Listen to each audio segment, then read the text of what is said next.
día se me ha invitado a hablar de un tema que podríamos decir que por los tiempos que vivimos es un tema políticamente incorrecto. ¿Por qué? Porque se me ha invitado a hablar sobre la masculinidad.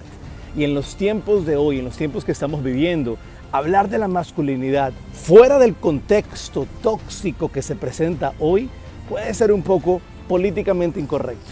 Así que la verdad me voy a atrever, voy a ser un atrevido el día de hoy y voy a hablar sobre la masculinidad. ¿Qué realmente significa ser hombre? ¿Cuáles son los retos que la masculinidad nos pone a cada uno de nosotros? Yo creo que nunca en la historia había sido tan importante hablar de este tema, profundizar en este tema como en los tiempos que estamos viviendo. Y creo que es un tema de urgencia. Creo que el Espíritu Santo levanta voces proféticas en tiempos exactos en los cuales parece que la mentira se apodera de nuestro mundo, se apodera de nuestra humanidad. Y creo que el Espíritu Santo está levantando muchísimas voces proféticas, las que quieren ser la encarnación de la verdad, traer la verdad en un mundo de mentiras. Así que vamos a sumergirnos en esta realidad, en esta verdad, en lo que realmente significa ser hombre. A ver, bien sencillo. Si yo digo 3 palabras ahora mismo, si yo digo abuso, asesinato, guerras, ¿qué tienen de común estas 3 palabras? Bueno, que en su mayoría estos actos son perpetuados por hombres, ¿verdad? Al igual que violaciones, robos, embustos, guerras de poder, orgullos. Todos estos actos vamos a ver que en su mayoría se mueven en un contexto de hombres, de lo masculino, ¿verdad? Y para la sociedad de hoy puede ser muy obvia la solución, y es hacer menos hombre a los hombres, es quitar un poco la masculinidad de la hombría y hacerle un poco femenino. Sin embargo, el día de hoy, yo estoy aquí para decirte que esta idea no es solamente mala, sino que además es peligrosa. Va en contra de nuestra propia naturaleza, va en contra de nuestra propia humanidad, va en contra del propio diseño con el que hemos sido creados cada uno de nosotros. Como decía San Juan Pablo II, hay 2 formas, ¿verdad?, de ser humano. Y es en la encarnación de lo masculino y en la encarnación de lo femenino. Tenemos que meternos en la cabeza que un hombre, cuando le quitamos la masculinidad, no se hace menos tóxico. Porque es que un hombre malo no se vuelve bueno porque deja de ser hombre. Un hombre malo deja de ser malo porque se hace bueno y empieza a reclamar el verdadero sentido de su existencia, ¿verdad? Porque se acerca a la verdad y a la realidad que está llamado a proclamar, a anunciar, a mostrar con su propia masculinidad.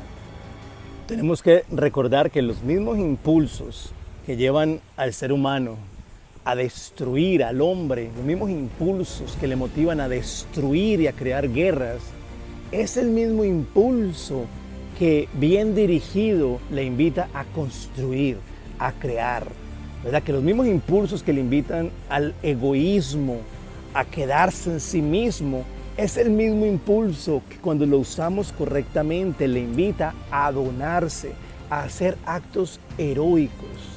Entonces no se trata de alejarnos de nuestra propia identidad, se trata de abrazar realmente esa identidad que desde el principio se nos dio. Hay una historia que siempre me ha gustado muchísimo cuando la escucho, no la tengo 100% correcta, así que se la voy a contar como lo recuerdo, y es que había un hombre que trabajaba en las Torres Gemelas en Nueva York, y el día de los atentados, él llegó a su oficina a trabajar como todos los días.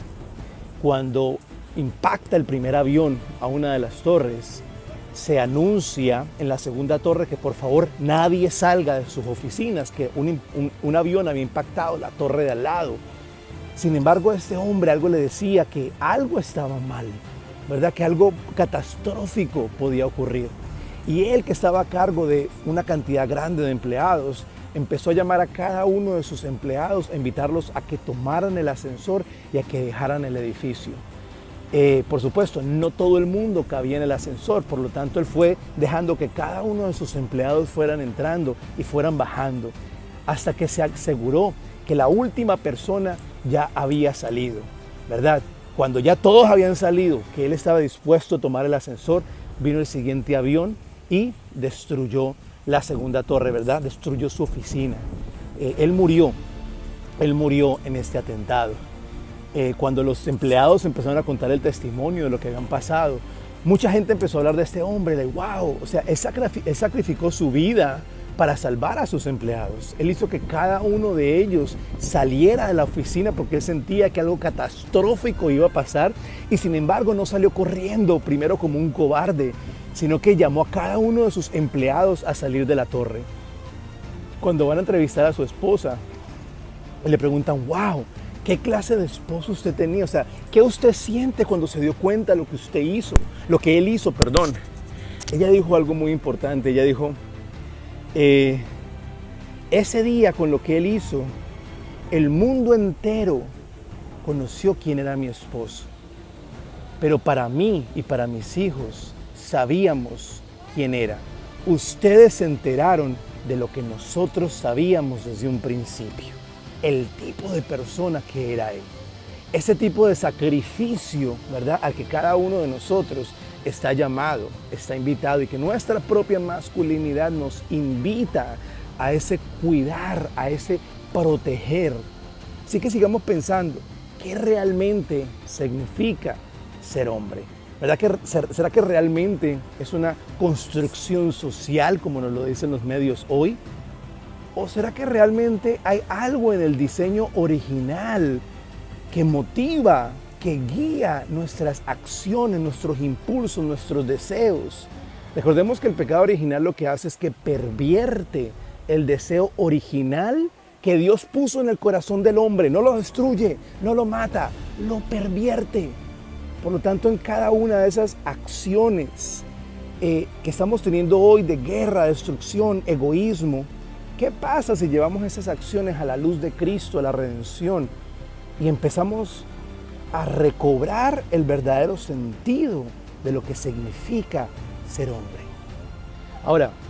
Ahora, por si acaso hemos olvidado lo que realmente significa ser hombre o lo que realmente simboliza la masculinidad, ¿verdad? Como yo a veces digo, creo que el pecado original nos dejó como en un Alzheimer humano, ¿verdad? Como que hemos olvidado las verdaderas características o la manera en que Dios nos hizo. Pero por si acaso se nos ha olvidado y nos acercamos a San Juan Pablo II, vamos a ver que Juan Pablo II Juan Pablo II quiere recordar qué significa ser humano.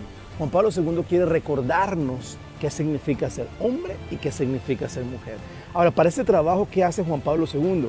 Juan Pablo II mira el Concilio Vaticano II del que él hizo parte. Mira aquella constitución dogmática que se llama Gaudium Spes en el numeral 22, 23, 24, donde la iglesia nos dice que si realmente queremos recordar lo que significa ser humano, tenemos que mirar a Cristo, ¿verdad? Que es Cristo quien nos revela el rostro divino del hombre y el rostro humano de Dios. Por lo tanto, muchachos, hombres, les estoy hablando a los hombres el día de hoy. Si acaso hemos olvidado lo que realmente significa ser hombre y los retos que la masculinidad nos presenta, miremos a Cristo, ¿verdad? Juan Pablo II nos invita a mirar a Cristo, la iglesia nos invita a mirar a Cristo. Y vamos a ver que San Pablo en Efesios 5, mirando a Cristo, nos recuerda lo que significa ser hombre. Cuando vamos a Efesios 5, vamos a encontrar aquella lectura bíblica que a veces no entendemos correctamente, donde San Pablo dice, mujeres, sean sumisas a sus maridos. Vamos a comenzar diciendo o proclamando que esa sumisión de la que San Pablo habla en ese texto no es una sumisión de opresión, ¿verdad? No es que la mujer tenga que sentirse menos que el hombre, porque entendemos por lo que la iglesia nos ha enseñado y por lo que la teología del cuerpo nos ha iluminado, que tanto el hombre como la mujer son iguales en dignidad, ¿verdad? Tienen la misma dignidad de hijos de Dios y los dos guardan la imagen y semejanza de Dios. Sin embargo, esa sumisión de la que San Pablo está diciendo es, San Pablo está diciendo a las mujeres, mujeres, une tu misión con la misión de tu esposo, que su misión sea la misión de su esposo, para que los dos hagan presente, ¿verdad? Esa verdad que están llamados a proclamar. Ahora, ¿cuál es la misión? San Pablo II lo va a decir después. San Pablo va a decir, esposos, amen a sus esposas como Cristo amó su iglesia. Esta parte me acuerda del emoji que está en los mensajes que mandamos en iPhone. Él ahí, wow, ¿verdad? Esposos, amen a sus esposas como Cristo amó a su iglesia. Lo que San Pablo está diciendo es, hombres, estén dispuestos a entregar su vida por sus esposas, a negarse a sí mismo, a morir a sí mismo, porque en ese morir a ustedes mismos por sus esposas, no solo están cumpliendo el propósito mismo de su existencia, no solo estamos apuntando al mundo interior de Dios y revelándole al universo entero que Dios es una comunidad de amor, sino que además estamos revelándole a toda la humanidad el deseo que tiene Cristo de hacerse uno con su amada, con la iglesia. Un deseo tan grande que le costó a él mismo su vida, ¿verdad? Él se sube a la cruz y se entrega completamente por amor a su amada. Y es lo que San Pablo le está diciendo en ese momento a cada uno de los esposos. Esposos, hombres, háganse íconos de ese amor que Cristo tiene por su iglesia. Y eso lo vemos en todas partes, en las películas, en el cine, en la música. Tenemos ese deseo de heroísmo, de cuidar, de preservar, de mantener. Tenemos ese deseo en el corazón. Véanlo en las películas, ¿verdad? Spoiler alert, cuidado. Wonder Woman. Si ustedes ven, por ejemplo, la película de la Mujer Maravilla, spoiler alert. Si ven la película de la Mujer Maravilla, ustedes van a ver ese momento en que el novio de ella, este muchacho, toma ese avión con todo el cargamento de explosivos y la mira a ella y recuerda lo que ha vivido con ella y decide irse, ¿verdad? Con todos los explosivos y explotar, ¿verdad? Él da su vida, no solo por salvar la humanidad, pero él da su vida por ella, ¿verdad? Por amor a ella. Lo vemos en Titanic, lo vemos en Braveheart, lo vemos en todas estas películas que tocan algo en el corazón de la persona humana. Yo creo que revive o toca ese eco del que San Juan Pablo II nos habla, que está en nuestro corazón. Hay algo en nuestro corazón que apunta a esa historia, que nos recuerda a qué estamos llamados, ¿verdad? No se trata de quitarle la masculinidad al hombre, porque eso no le va a quitar la parte tóxica de la que la sociedad habla. Es por el contrario, es recordar nuevamente a lo que estamos llamados. Es recordar nuevamente ese reto que nuestra propia masculinidad nos presenta y poder abrazar la totalidad de nuestra existencia tal y cual y como Dios nos ha creado y poder cumplir ese propósito. Y yo les aseguro, muchachos, señores, a ti que estás viendo este video, que en la medida que empezamos a abrazar esa verdad, empezamos a ser felices de manera más plena, porque estamos cumpliendo el fin mismo de nuestra existencia. Teología del cuerpo. Mi cuerpo cuenta una historia. Nuestro cuerpo cuenta nuestra historia. Nuestro cuerpo cuenta su historia. Cuando un hombre realmente abraza su masculinidad, es un hombre que crea, es un hombre que cuida, es un hombre que protege, es un hombre que no le da miedo abrazar la responsabilidad a la que está llamado. Por el contrario, cuando le quitamos la masculinidad al hombre, nos queda una persona débil, una persona que no sabe aceptar sus responsabilidades. Y lo podemos ver en nuestra sociedad de hoy, ¿verdad? 1 de cada 4 padres se alejan de sus hijos y no viven con sus hijos. Y bueno, por promedio lo hemos visto, por diferentes promedios hemos visto que casi el 71% de las personas que terminan en las cárceles vienen de hogares divididos, de padres divorciados. Vemos que aumenta la cantidad de jóvenes que dejan el colegio y sus estudios. Vemos de que San Juan Pablo II decía que la familia es la célula de la sociedad, ¿verdad? Es en la familia donde aprendemos lo que significa ser humano. Es en la familia donde aprendemos a donarnos, a entregarnos, a amar con responsabilidad, a vivir una vida plena, ¿verdad? Es en la familia. Ahora, si la familia, como dice Christopher West, si la familia es la célula de la sociedad, cada célula tiene un núcleo. ¿Y cuál es ese núcleo? Es la unión del hombre y de la mujer. Ahora, para que ese núcleo esté sano y esté bueno, esa mujer tiene que saber lo que significa ser mujer, lo que revela su feminidad. Y ese hombre necesita saber lo que significa ser hombre, lo que su masculinidad revela, lo que su masculinidad muestra. Ahora, el pecado original, como decíamos, llenó el corazón con la concupiscencia, ¿verdad? Y parece que ese deseo de entregarnos o de donarnos podría llegar a ser un poco difícil o confuso, no lo entendemos. Sin embargo, por la redención de Cristo, cuando Cristo se encarna, ¿verdad? Cuando Cristo toca, abraza nuestra humanidad y se hace uno como nosotros, nos devuelve la capacidad de mirar al principio y de recobrar nuevamente el propósito de nuestra existencia, ¿verdad? ¿Cómo podemos redimir y redireccionar nuevamente cada uno de nuestros deseos, de nuestras pasiones y dejarlas que apunten a algo más grande que nosotros mismos, que nos motiven nuevamente a donarnos, a morir a nosotros mismos, a sacrificarnos? Hay un santo muy conocido, San Vitelo. Y San Vitelo hacía algo, él trabajaba todo el día fuertemente, duramente, y por las noches se iba y visitaba a una prostituta. Había una calle que era muy famosa por toda la prostitución que había. Él le pagaba a una prostituta para pasar toda la noche con él, ¿verdad? Le daba todo el salario, todo lo que había ganado durante el día. Lo único es que les pedía que oraran con él. Él se quedaba orando con ellas y presentándole la buena nueva, ¿verdad? ¿Por qué?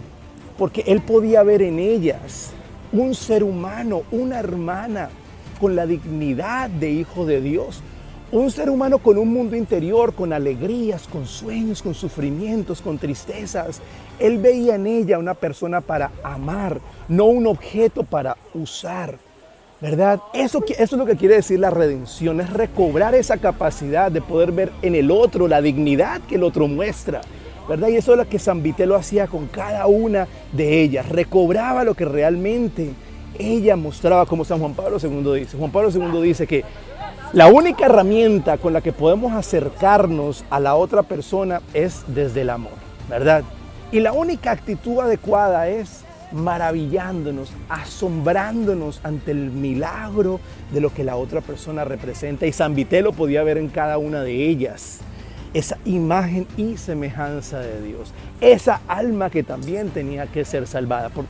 Una vez un hombre dentro de ese mismo pueblo, cansado de la hipocresía de muchos otros cristianos, vio que San Vitelo salió de la casa de las prostitutas y lo siguió y lo golpeó hasta dejarlo medio muerto, ¿verdad?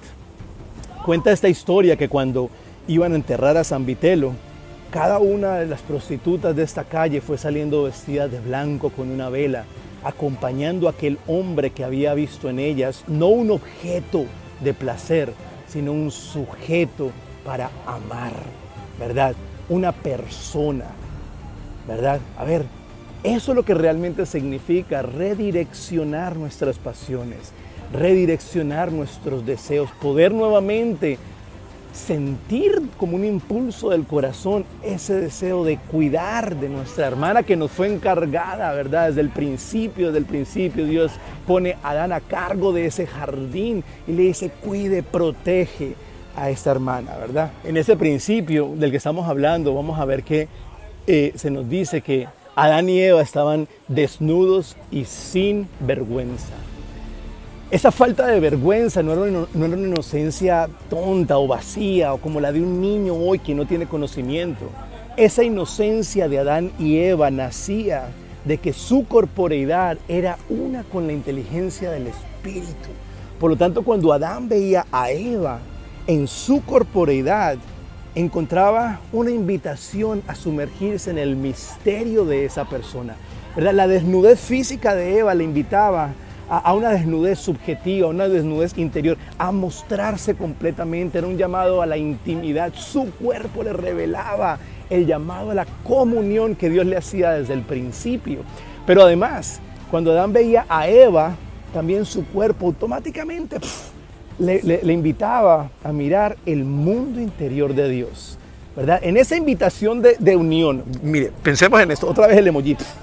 En esa invitación que el cuerpo de Eva le hacía a la comunión, a hacerse unos, ¿verdad? Porque en el principio no existía esa guerra de los sexos que vemos hoy en las noticias, que vemos hoy en los juegos de la televisión, que es la guerra de los sexos, que vemos en la música, ¿verdad? Qué triste cuando oímos música, prendemos la radio y se está hablando del amor entre dos personas y el cantante dice que después de tanto amor, te boté. No sé si ya no oído esa canción que dice, yo te boté, te boté. Los seres humanos no se botan, ¿verdad? Los seres humanos están llamados a amarse. No son dispensables, no puedo cambiar así nomás. Cuando Adán veía a Eva, su cuerpo le mostraba el misterio de la persona y el misterio del mundo interior de Dios, que es una comunión de amor, ¿verdad?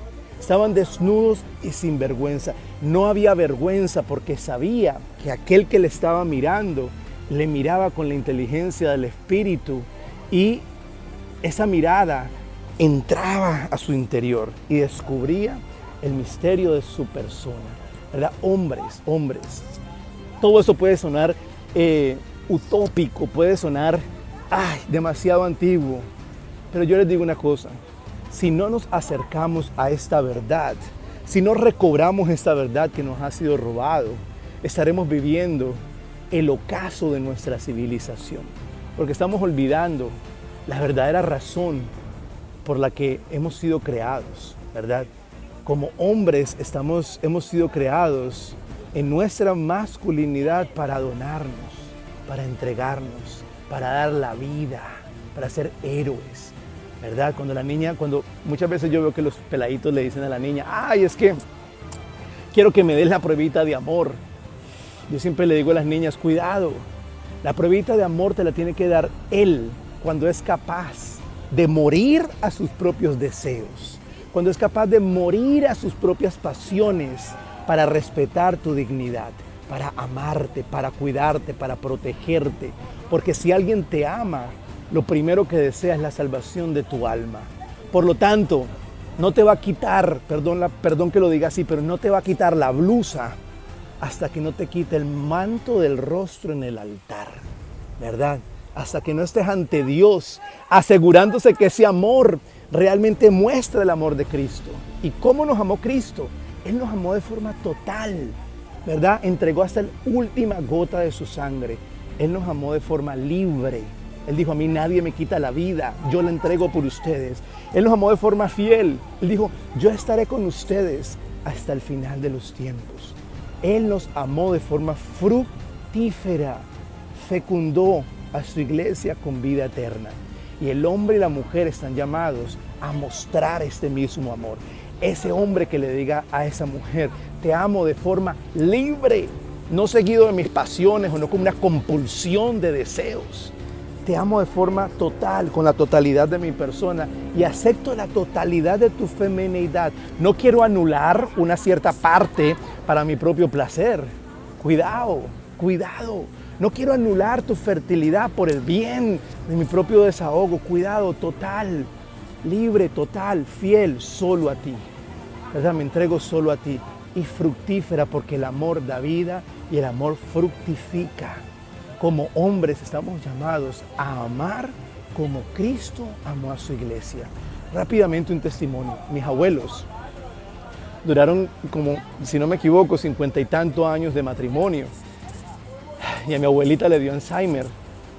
Y pues nada, mi abuelita fue olvidando cada una de sus memorias y sus recuerdos.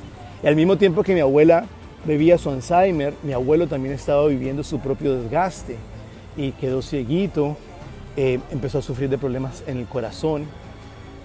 Y me acuerdo que muchas veces mi abuelo se puso bien mal y lo llevábamos al hospital y el doctor decía, no, ya no da más, ¿verdad? Él no pasa de esta noche, y toda la familia se reunía alrededor de él. Sin embargo, el siguiente día mi abuelo nuevamente se despertaba, se levantaba, ¿verdad? Y lo sentábamos en su silla de ruedas y volvía a la casa. Y cada que volvía a la casa, él abrazaba a mi abuela y le decía, aquí estoy, mija, aquí estoy. Mi abuelo nos decía, yo no me quiero ir todavía porque quiero cuidar a mi vieja, ¿verdad? Yo le prometí que en las buenas y en las malas, en la salud y en la enfermedad. La última noche, perdón si hay mucho ruido, estoy en un parque. La última noche que mi abuelo ya llevaba 4 días que no hablaba y se despertó y de repente, ya llevaba 4 días que estaba completamente dormidito y esa noche mi abuela estaba sentada en la sala y señaló al cuarto donde estaba mi abuelo. Mi abuela que ya no tenía memorias, ¿verdad? Que estaba completamente ida. Llegan las enfermeras y la cargan y la sientan en la cama de mi abuelo. Y mi abuela toma la mano de mi abuelo y mi abuelo toma la mano de mi abuela. Y en ese momento mi abuelito abre los ojitos y mira a la abuela como diciéndole, mija, te cuidé hasta el último momento. En aquella mirada había una historia. Había una historia que pasó del sufrimiento a la redención, del sufrimiento al amor, a la entrega, a la responsabilidad, al compromiso. Una mirada donde podías ver que él le decía, mija, nos vemos en el cielo. Y esa noche murió mi abuelito. Yo no sé qué tipo de amor ustedes quieren, pero ese es el tipo de amor que yo deseo. Y estoy seguro que ese es el tipo de amor que desea cada uno de nuestros corazones.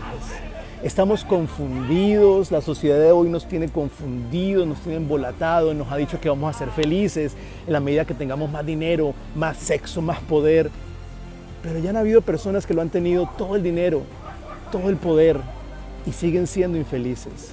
Eso nos muestra que fuimos hechos para más, fuimos hechos para amar, fuimos hechos para donarnos, para entregarnos, para no guardar nada para nosotros, sino para donarnos 100%.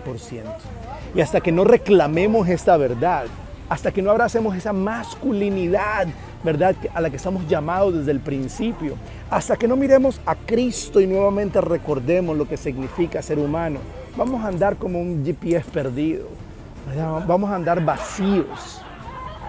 Así que los invito que pongamos nuestra mente, nuestro corazón y nuestro cuerpo al servicio del Evangelio, al servicio de la verdad.